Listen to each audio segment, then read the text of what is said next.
Bonjour à tous et à toutes, bienvenue à Radio Centre-Ville au 102,3 FM. Vous êtes en compagnie de Nathalie Turgeon au compte à rendre mot à mot. Ici Marc-André Lavoie, donc sur Radio Centre-Ville 102.3 FM. Bon matin à toi Nathalie, ça va bien? Oui, toi aussi?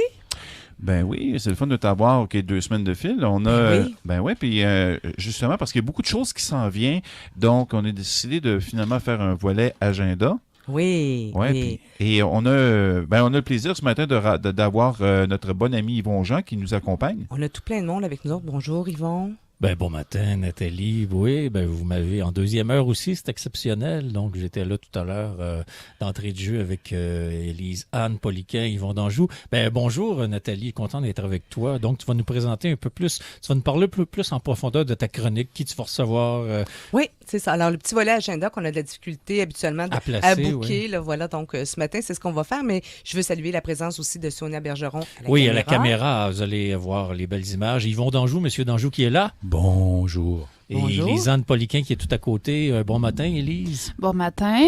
Alors, Donc, c'est le 23 janvier. Et qu'est-ce que tu as sur le programme aujourd'hui? écoute, toutes sortes de choses parce que pendant la dernière saison, il y a plein d'événements, mais il y a aussi tous ceux qui s'en viennent. Donc, d'abord, je veux juste remercier aussi les auditeurs parce qu'ils sont fidèles tous les jeudis matins. Et puis ça, je trouve ça extraordinaire parce que ça continue. Les gens sont impliqués, ils ont envie d'en savoir davantage et tout. Donc, on est là pour eux ce matin. Alors, certains événements et puis des livres, bien sûr, qui s'en viennent. Donc, je vais commencer d'abord.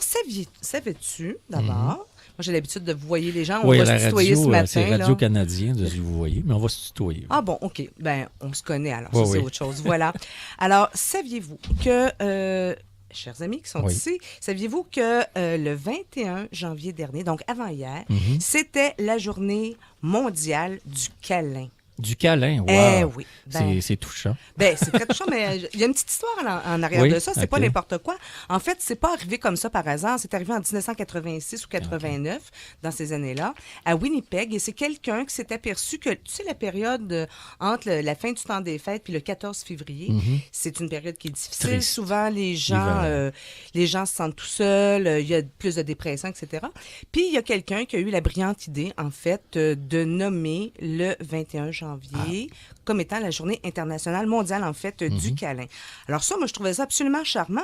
Et puis, en plus, on s'est aperçu que ça avait un impact sur les gens. Juste peut-être vous dire que des petits chiffres, j'aime ça. 7 minutes de câlin par jour nous rend plus heureux. Ça nous rend plus heureux. Et que les enfants qui grandissent devant des adultes ou des parents qui s'embrassent régulièrement, ils grandissent plus. Ils sont en meilleure santé physique et psychologique. Alors, c'est pas rien quand même. Et qu'il y a eu en 1998 à Winnipeg un immense câlin extraordinaire où il y avait 462 personnes qui se sont faites un immense câlin. Wow, c'est de l'amour, ça. Puis les câlins d'un chat, est-ce que ça compte? Oui, ça compte. Tous les câlins comptent. Les câlinours. Alors, ben voilà. Alors, je voulais remettre ce matin à Marc-André parce qu'il y a quelques semaines, je me promenais dans les rues de Montréal, puis à une station de métro, il y avait quelqu'un qui était là, habillé avec un magnifique costume d'ours, qui m'a offert une petite carte, la Brigade du bonheur, de l'amour et de la paix, et c'est pas une blague, vraiment. C'est une carte câlin, c'est donner un câlin et passer une carte câlin au suivant. Alors, Marc-André, c'est pour toi. Voilà. Ben, c'était pas Frère Ours, là. Il était pas habillé en ours, là. Non, voilà.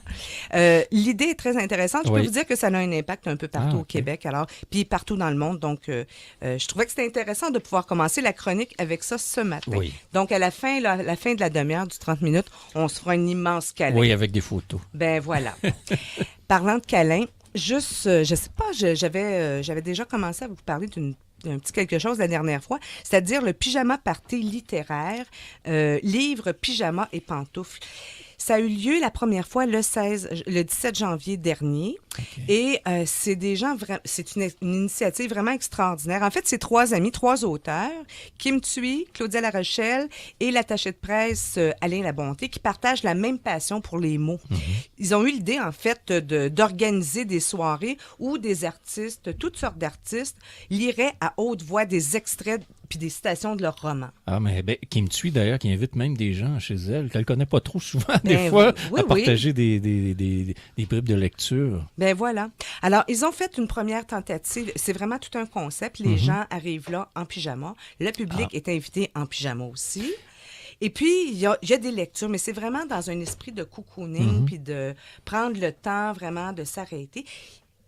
Même, ils ont un petit volet, en fait, ils ont une espèce de confessionnal, en fait, où les gens peuvent, le public, les gens du public, peuvent aller échanger quelques minutes avec des auteurs, et puis on peut leur lire des choses. Alors ça, là, je trouve que c'est une magnifique initiative.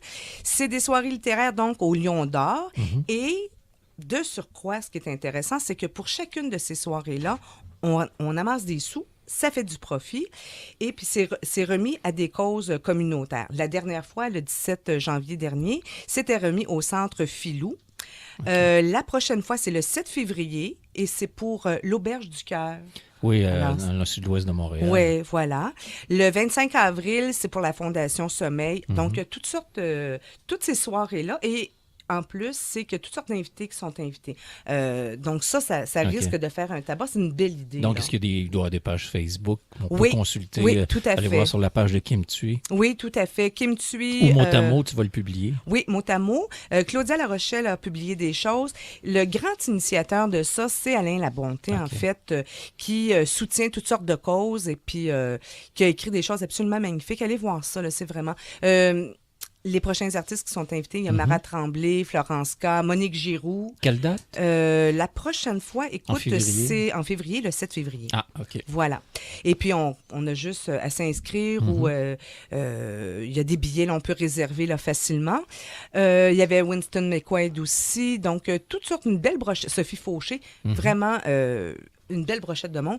Il faut vraiment suivre ça. Je trouve que il faut souligner ça. C'est un travail qui est formidable. Oui. Il y avait d'ailleurs un article dans la presse de Véronique Lauzon, puis ça a fait un tabac. Donc, suivez ça au Lion d'Or. Et tu vas y être?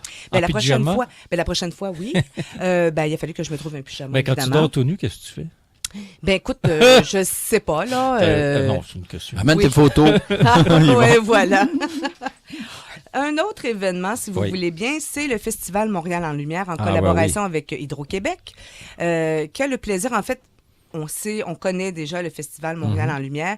Le volet, moi, qui m'intéressait davantage, c'est les 10 heures de poésie. Oui, où on va être. Éric Roger va avoir une portion sur le Avec Vox. Blaise, hein? Roger Stéphane Blaise. Roger Stéphane c'est Blaise, ça. et cette Oui. année, c'est Tristan Malavoie, le porte-parole. C'est Voilà, bien c'est exactement ça. Ça se fait donc, en fait, Montréal en Lumière, c'est du 20 février, au 3 août. Oui. Tristan Malavoie, c'est le critique du Voir, c'est ça? Oui, c'est ça. Et c'est lui qui est porte-parole, Tristan, pour l'événement poétique, en fait, pour les 10 heures de la poésie. Ça va se faire au bar jazz le dièse 11. Ah oui. On l'avait fait comme ça déjà l'année L'an passée. passé, C'était oui, là effectivement. aussi. Et cette année, je vais filmer la portion sur le Vox. J'avais pas encore ma caméra l'an passé. Ah bon. Alors, cette année, je vous le donne dans le mille, je vais aussi présenter de mes poésies. Wow. Ah, Alors, wow. Moi aussi, c'était actuellement, là l'an j'en parle passé. pas, donc voilà. Donc, ça sera une occasion. Il faut savoir que c'est une activité poétique gratuite. Alors ça, c'est intéressant. On disait, il y avait dans le fil de presse, c'était indiqué une activité poétique gratuite dans un monde où tout est à vendre. Oui. Alors, ça Oh. donne un petit peu le Ouais. ton. Voilà. Tristan Malavoie du Voir, oui, mais aussi de Télé-Québec. OK. Alors, qui nous invite là, donc pour le 5e art. Puis il y aura, comme l'année dernière, tout le volet de jazz. Ça risque d'être fort intéressant. Je sais que l'aspect solo Vox, Poésie Musique Slam, va être Oui. dédié à Denis Vanier. Je ne sais pas si tout l'événement l'est, là. Je n'ai pas vu les détails. Ben, c'est parce qu'il y a différents segments, Il y a en fait. segments, c'est ça. Oui. Puis dans le segment, moi, je participe au segment Tout feu, tout femme. OK. Et puis, il va y avoir, entre autres, Annie Landrevine, Nicole Brassard, Wow. des gens fort intéressants, en fait, des femmes qui Oui. vont venir partager leur poésie. Et l'an passé, sur le Vox avait dans ses rangs Ève Landry, la Oui, comédienne tout à fait. Oui, neuf sûr. qui était là, qui a lu Voilà. du Gilbert Langevin. C'était Voilà. magnifique. Alors, ça fait un beau mélange, puis ça donne l'occasion, en fait, aux poètes émergents, d'une part, mais aussi aux éditeurs d'être Oui. présents, puis de partager Effectivement. les différentes activités. Manquez pas mon poème, je vais en écrire un spécialement pour l'occasion. Ouais. Oh là là là là. J'en ai un aussi de particulier, un sur Denis Vanier, puis un sur le vaniérisme, un Oui. truc que j'ai Alors, mais vous voyez comment ces événements-là font en sorte que les gens du monde poétique de Montréal, vous y contribuez beaucoup, vous êtes très, très présents. Oui. Mais ce que ça fait en sorte, Yvon, c'est aussi que ça donne accès à d'autres personnes, puis peut-être une occasion, en fait, de se produire, puis d'avoir des liens, en fait, avec les éditeurs. Faire du réseautage, entre guillemets. Oui, tout à fait. Puis une projection de Denis Vanier aussi. Hein, Il y a un film qui va être oui. projeté, Ton père est un bum, ou quelque chose comme ça. Je ne sais pas si c'est celui-là, mais C'est surveillez bien la page événement des 10 heures de la poésie. D'ailleurs, la page est très active de Roger Stéphane Blaise, qui fait beaucoup pour la poésie. Oui. Puis c'est le grand initiateur, en fait, de cette portion-là de l'événement. Donc, c'est intéressant. C'est un marathon d'expression poétique. Puis ça se distingue parce qu'il n'y en a pas beaucoup d'événements vraiment centrés sur ces aspects-là de la poésie. Donc, en association avec la Nuit Blanche du Festival de Montréal en Lumière, c'est un plus, c'est à voir. Mettez ça à votre agenda. Oui. Autre chose, puis je ne peux pas faire autrement que d'y revenir. Vous savez que le 20 janvier dernier, il y a eu une publication particulière concernant toute la saga de l'immense Claude Robinson pour les droits d'auteur. Je trouve que c'est important qu'on puisse en parler un peu ici. Pierre Saint-Arnaud en a parlé dans la presse. C'est abondamment documenté. Mais en fait, je voulais attirer votre attention sur le fait que le parcours de Claude Robinson, c'est pas terminé pour autant. Il y a des avancées, il y a des choses qui se sont faites, bien sûr, mais il reste encore beaucoup à faire. Oui, bien, l'argent est difficile à obtenir. Oui, voilà, c'est ça. Faut se rappeler quelque part que Claude Robinson a donné 18 ans de sa vie à cette cause-là, en fait, pour pouvoir faire reconnaître les droits d'auteur. Et comme il le mentionnait, il y a 50 000 personnes à travers le monde qui ont fait des dons d'argent pour l'aider dans sa cause. C'est pas rien, c'est quand même, c'est incroyable. Là. C'est tout un soulèvement populaire. Oui. D'où l'importance, en tout cas, vous irez lire ça là, dans les fils de presse et tout ça, mais ma réflexion, moi, là-dessus, c'était davantage que quand on a des auteurs, peu importe l'avenue, ils ont des droits d'auteur. Qu'on soit imagiste, photographe, qu'on soit écrivain, qu'on soit poète, peu importe.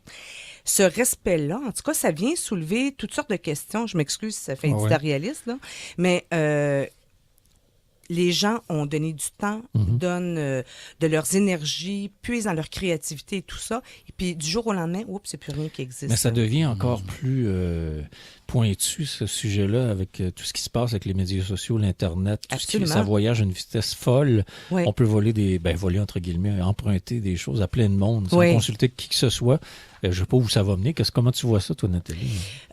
Moi, je vais te dire qu'il y a un partage. D'abord, moi, je ne pense pas que ce soit la question des réseaux sociaux comme tels. Okay. Je considère qu'à 18 pouces de l'écran, il y a un être humain. On va arrêter de dire que la virtualité... c'est pas grave, tu sais, c'est virtuel. La virtualité, c'est un potentiel de contact. Alors, c'est autre chose. Les gens l'utilisent de 1000 façons. Maintenant, ce qu'on y retrouve, c'est... on retrouve de toutes sortes d'intérêts, mais chaque fois, moi, que je retrouve, par exemple, des bouts de poésie de quelqu'un, puis qu'il n'y a pas l'auteur, évidemment que je trouve ça extrêmement blessant. D'une part. Même chose pour les images. Mais toi, tu es photographe en particulier. C'est pas évident, les images qui circulent. Mais tu dis ça, moi, je suis convaincue que la plupart du temps, les gens sont de bonne foi. Alors, on voit des images passer, puis on les trouve jolies, etc. On les met dessus. J'ai pas de problème avec ça. Tu peux faire comme certains photographes, mettre ton nom en filigrane sur chaque photo, malgré que je trouve que ça charcute la photo un peu. Il y a ça d'une part. Je te dirais que moi, ce qui m'agace davantage, c'est pas que les gens empruntent des images, mais c'est qu'ils mettent pas la référence. Puis des fois, moi, je vais dire, c'est arrivé à quelques reprises où j'ai écrit à des gens en disant « Ah, c'est mon image, aurais-tu la gentillesse de? » Puis la plupart du temps, les gens vont dire « Ben oui, franchement, il n'y a pas de problème, là, tu sais. » Ce qui m'agace plus, c'est quand il y a des images qui font le tour du monde puis qu'on ne met pas les références. Alors ça, pour moi, c'est inacceptable. Oui, c'est pas évident. Voilà. Donc, il faut être attentif à ça. C'est pas le réseau social comme tel. Je reviens au droit d'auteur. Oui, Robinson, le monument. C'est pas oublier le mois de février qui va être le mois de l'histoire noire. Ah oui, allez-y donc, mon cher.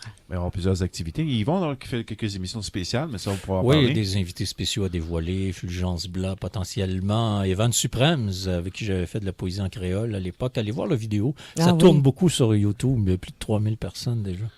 Ah, excellent. Et le site, www.moihistoiredesnoirs.com. Bon, voilà. Claude Robinson, comme tu mentionnais, Nathalie, c'est un monument. C'est une inspiration pour tout le monde. Faudrait essayer de l'avoir ici à la radio. Ça serait quelque chose. Oui. À Radio Centre-Ville, je pense qu'il pourrait accepter. On a reçu Jean-Claude Bernheim. On a reçu Roger Bien Tabra. sûr. Je pense que ça ferait toute une émission. On donnerait un angle à ça pour nos auditeurs là, qui serait différent de ce que vous Oui. entendez ailleurs. Oui. Donc, Claude Robinson, moi, c'est une de mes idoles. Alors, on va mettre ça sur l'agenda. Oui, c'est on sûr, va travailler tenter, là-dessus. on va tenter de rejoindre M. Robinson. Donc, s'il nous écoute ce matin, écoutez, Oui. vous êtes le bienvenu. Évidemment. Alors, droit d'auteur, donc, on y reviendra peut-être éventuellement parce qu'il y a aussi toute la question du livre, du coût du livre. Oui, le coût unique. Qu'est-ce que tu en penses de ça, toi? Moi, ce qui m'agace dans tout... Bon, là, c'est temporaire. On a une loi qui vient encadrer. Je te dirais bien franchement que ce qui m'attriste le plus, je pense, c'est la mort des petits libraires indépendants. Oui, qui disparaissent parce que il y avait comme, entre guillemets, des conventions qui existaient, c'est-à-dire que les livres, exemple de Michel Tremblay, sortaient quelques semaines plus tard dans les grandes surfaces. Là, maintenant, ils veulent qu'ils sortent en même temps que les petites librairies. Bon, ça a créé tout un émoi avec Michel Tremblay. Oui. Assez que, bon, il a retiré 6 000 livres de Costco. Lui, ça le dérange pas trop, il va les vendre pareil, mais pour les petits auteurs, c'est pas évident. Ben, pour les auteurs, pour les petits libraires, les librairies de quartier, là, ça fait en sorte qu'il y a des librairies qui ferment leurs portes tout simplement. Il y a une façon aussi de contourner ça d'une certaine façon. En tout cas, moi, j'ai un esprit de recyclage, je dois l'avouer bien humblement. Moi, j'aime ça aller chez les libraires de seconde main. Oui, comme la librairie Le Livre Voyageur. Est-ce que tu es déjà allé sur la rue Soile? On a reçu ici Bruno Lalonde. Il y a 10 000 livres sur place, 45 000 en tout, principalement poésie, littérature, philosophie. C'est fascinant. Wow. Alors, ça, je pense qu'on a un effort supplémentaire à faire dans ce sens-là, si ce n'est que pour la récupération aussi. Pour le fait aussi de passer on fait lecture d'un livre, de le passer à notre voisin, pourquoi pas. Je pense que les auteurs, de façon générale, sont d'accord avec ça. Je prends un peu de la tribune. Tu parles de passer au voisin. Moi, je me souviens, je ne rentrerai pas dans les détails, mais il y a des gens qui vont porter allez porter vos livres à l'accueil Bonneau. Ils vont tous être lus, je me souviens. Pour pas entrer dans les détails, mais en tout cas, il y a une place spéciale et ça circule beaucoup. Allez trouver l'adresse sur la commune, allez porter vos livres en personne. Je vous garantis qu'ils vont être lus. Le Cueil Bonneau se fait un devoir de les distribuer. Il y a entre autres sur Masson, le Puy du Livre. C'est un endroit extraordinaire pour trouver des petites perles différentes. Il y a le vieux book sur Masson aussi. Super. Mais dans les sous-sols d'église, dans les Renaissance livres sur Mont-Royal, entre autres. Moi, j'ai trouvé des perles magnifique œuvre, fabuleuses. sa Renaissance. C'est le même fondateur de Moisson Montréal qui a créé par la suite Renaissance Montréal. Voilà. C'est un homme fascinant, d'ailleurs. Ce que je trouve intéressant quand on parle du coût du livre ou de passer au suivant et tout ça, c'est le fait de faire lire une seconde fois, une troisième fois, une quatrième fois. Ça donne une vie au livre. Il y en a même qui laissent un livre volontairement sur un banc de parc ou dans le métro pour que quelqu'un le ramasse. D'où l'importance aussi, puis je pense que ça stimule les gens aussi à lire davantage, puis à s'offrir la possibilité, en fait, c'est ça, passer au suivant, un peu comme le câlin de tantôt, là. Oui. Alors ça, je pense qu'il y a quelque chose là-dessus. On revient à nos moutons. Mon Dieu, qu'on a des choses à se dire, c'est incroyable. Alors, dans les nouvelles collections, en fait, dans la nouvelle programmation du printemps, c'est-à-dire hiver-printemps, j'ai reçu des choses vraiment, là. Je suis très, très heureuse de ça. Entre autres, aux éditions Druide, il y a une panoplie de livres qui s'en viennent. On va avoir un plaisir fou, c'est sûr et certain. Entre autres, D'autres fantômes de Cassie Bérard. C'est un premier roman. Alors moi, ça, j'aime beaucoup ça. Un premier roman d'une force qui est étonnante, ce qu'on m'a dit. C'est un coup de cœur aussi de son directeur littéraire, Normand de Bellefeuille. Normand de Bellefeuille, qu'on connaît parce qu'il a écrit beaucoup de poésie. Il faut savoir que Cassie a 26 ans puis que le talent est tout à fait absolument délicieux. Je devrais recevoir ça le souper puis pouvoir le lire, évidemment. Alors, il y a des nouvelles choses aussi chez Brian Perrault, chez Perrault Éditeur. Donc, il y a une série de 4 tomes qui s'en viennent. Ça devrait sortir autour du 19 février au 14 mai. Donc, 4 livres intéressants. Il y a aussi aux éditions Scholastique. Donc, vous savez que Scholastique, c'est un volet, en fait, de chez Druide. Il y a plusieurs BD qui s'en viennent. Et entre autres, il y a des choses, j'ai reçu en primeur un petit livre qui s'appelle « Par une belle nuit d'hiver ». C'est un livre pour enfants. Là, j'ai quelques livres pour enfants pour nous ce matin. Donc, et c'est illustré par une fille du Québec qui s'appelle Isabelle, de mémoire, Isabelle Arsenault. Magnifique illustratrice. J'ai eu ce livre-là pendant le temps des fêtes, puis je l'ai offert à des petits. Ils ont adoré ça. Vous savez, lire aussi avec les enfants, c'est pas rien. Oui. Ce livre-là, donc, Par une belle nuit d'hiver, c'est un texte lyrique de Jean, puis là, mon anglais va être mauvais, Pennywall, qui décrit en fait la nuit nordique. Puis c'est un sujet... que je trouve très tendre parce que c'est l'histoire d'un aïeul avec son petit enfant. Alors, ça peut être bien intéressant comme type de lecture. On a reçu aussi, Yvon, ici, Destination Monstreville, une première fois avec Nadine Deschenaux à l'automne. Cette fois-ci, Destination Monstreville, tome 2 revient. Nadine Deschenaux est en collaboration. C'est Sophie Rondeau qu'on va tenter d'avoir à notre émission, à la chronique. Et en fait, moi, j'ai lu le premier. J'ai eu un plaisir fou. On avait présenté ça, il me semble, au moment de l'Halloween, là. Alors, cette fois-ci, il y a une catastrophe. Le salon se décoiffe, donc il y a une catastrophe. Et c'est Zia qui a des poux. Alors... vraiment, c'est très, très bien écrit. Puis, c'est intéressant de le partager avec nos enfants. Donc, on va tenter d'avoir notre amie Sophie Rondeau là-dessus.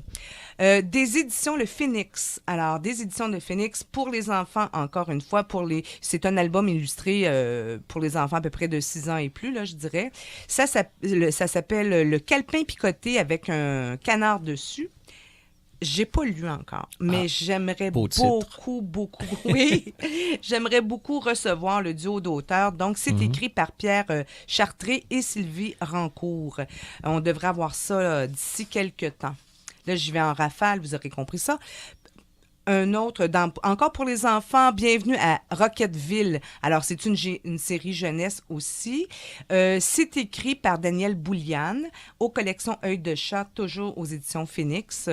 Je pense que ça peut être intéressant, en tout cas, de partager ça avec les garçons. Tu sais que les garçons ont plus de difficultés pour la lecture. Oui, effectivement. Ben, qu'est-ce que tu penses de ça, toi, les enfants, maintenant, qui apprennent finalement avec l'Internet, le laptop ou la tablette? Souvent, ils disent, ils font même des jeux avant d'apprendre à parler et à lire. Ils sont capables de faire des jeux. Qu'est-ce que ça va faire avec cette nouvelle génération-là, là, par rapport à la lecture, par exemple?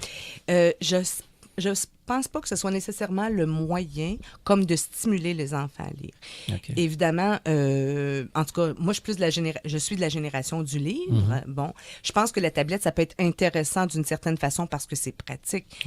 Mais mon cœur demeure avec le livre papier parce que c'est toute la sensation. Puis bon... c'est un objet. C'est une œuvre d'art. Oui, tout à fait.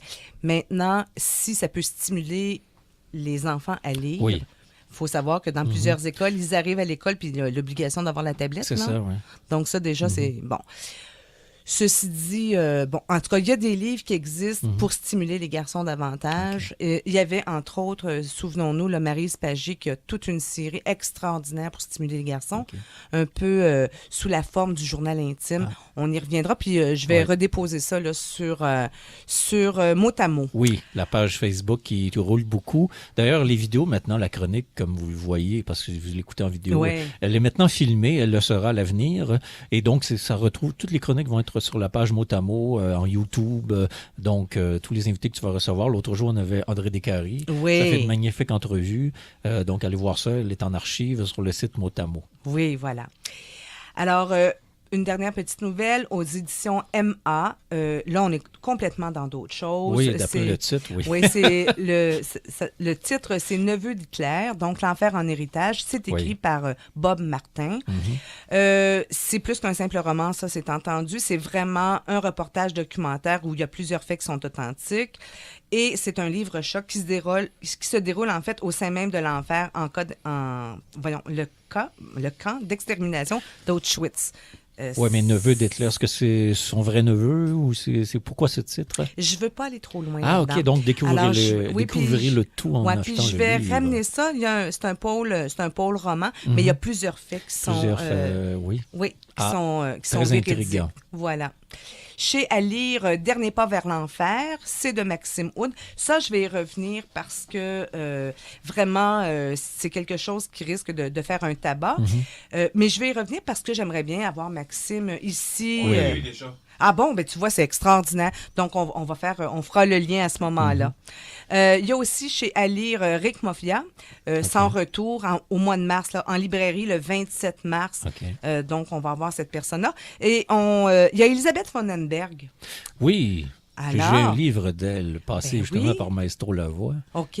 Mhm. Et le titre, c'est quoi, toi? Ah, ben, je m'en souviens pas de mémoire. Est-ce que c'est plein de choses à lire. Hôtel Olympia, peut-être? C'est fort possible. Alors, Hôtel Olympia. Alors, on va tenter d'avoir Elisabeth, Madame Vonenberg ici. Héloïse Côté, Les Voyageurs tombent 2, Le garçon qui sait lire. Il y aura peut-être une possibilité aussi. Jacques Côté, il faut absolument que je vous parle de Jacques Côté. Oui. Alors, Jacques Côté, je suis à terminer, en fait, la lecture de « Et à l'heure de votre mort ». C'est vraiment excellent, c'est bien écrit, on a envie d'en savoir toujours un peu plus, mais il y a autre chose qui sort là, de Jacques Côté. D'ailleurs, je pense que c'est dans quelques semaines, quelque chose comme ça, et c'est Les carnets noirs de l'aliénisme 1. Voilà. Écoutez, il y en a tout plein. Mais dis-moi, comment tu choisis tes invités, Nathalie? Comment je les choisis? Oui, Ben, tu les connais? Tu travailles dans ce milieu? en fait, c'est vraiment des coups de cœur. Des coups de cœur. Tu les contactes via les médias sociaux ou par des amis? Par des amis, par des médias sociaux, par les éditeurs. En fait, c'est vraiment ça. D'ailleurs, le prochain qu'on va avoir, c'est Pierre Chalosky. Wow. Pierre Chalosky, c'est un être absolument délicieux. On va avoir beaucoup de plaisir avec lui. Pierre Chalosky a, entre autres, écrit Le froid qui modifie la trajectoire des poissons. Mais c'est vraiment à lire. Et le dernier qu'il a publié, Mais qu'est-ce que tu fais là tout seul? Alors ça, c'en est un que je devrais recevoir dans les prochains jours. Oui. J'ai très envie de lire ça. Mais on devrait l'avoir d'ici à peu près un mois, Pierre. Et le prochain invité que je vais avoir... ici même, à Motamo. Ici même. Alors là, c'est vraiment un cadeau que je me fais. C'est Jean-François Beauchemin. Alors, Jean-François Beauchemin, qui est tour à tour rédacteur, concepteur, réalisateur à Radio-Canada. Il a écrit toutes sortes de choses formidables. Mais je vais vous dire que le dernier livre qu'il a écrit m'a complètement renversé. Je suis en train de le terminer d'ailleurs. Quelques pas dans l'éternité chez Québec-Amérique. Wow. Beau titre. D'une gentillesse. Mais ce livre-là, je vais vous dire, je lis par petits bouts.